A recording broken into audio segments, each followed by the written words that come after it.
और प्रयागराज से बड़ी खबर है। प्रयागराज में नकली नोट छापने वाले मदरसे पर छापे में बहुत बड़ा खुलासा हुआ है। मदरसे के प्रिंसिपल मोहम्मद तफसीरुल के कमरे से भड़काऊ साहित्य मिले हैं और इन साहित्य में आरएसएस को मुल्क की सबसे बड़ी दहशतगर्द तंजीम बताया गया है। बरामद किए गए किताब में आरएसएस के खिलाफ कई आर्टिकल्स भी हैं। साथ ही में हाल ही में हुई कई आतंकी घटनाओं का भी जिक्र है।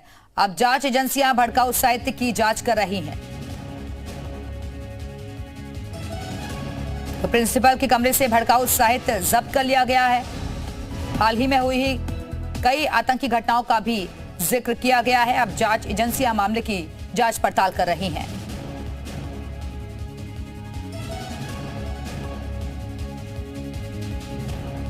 तो नकली नोट छापने की फैक्ट्री का खुलासा हुआ था और उसके बाद ये तमाम खुलासे हो रहे हैं।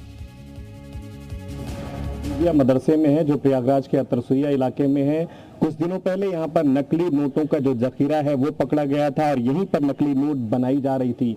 और अब यहाँ से एक जो साहित्य बरामद हुआ है उर्दू में लिखा है। आरएसएस के खिलाफ इस साहित्य में तमाम बातें लिखी गई हैं, खास करके भड़काऊ जो लेख होते हैं वो लिखे गए हैं। इसका मकसद आखिर क्या है, ये तमाम पहलुओं को जानने के लिए पुलिस की जो टीमें हैं वो भी यहाँ पर पहुंची हैं, जांच एजेंसियां भी यहाँ पर पहुंची हैं। मदरसे के जो जिम्मेदार हैं उनसे इस संबंध में पूछताछ की जा रही है। हम तस्वीरें दिखाने की कोशिश कर रहे हैं।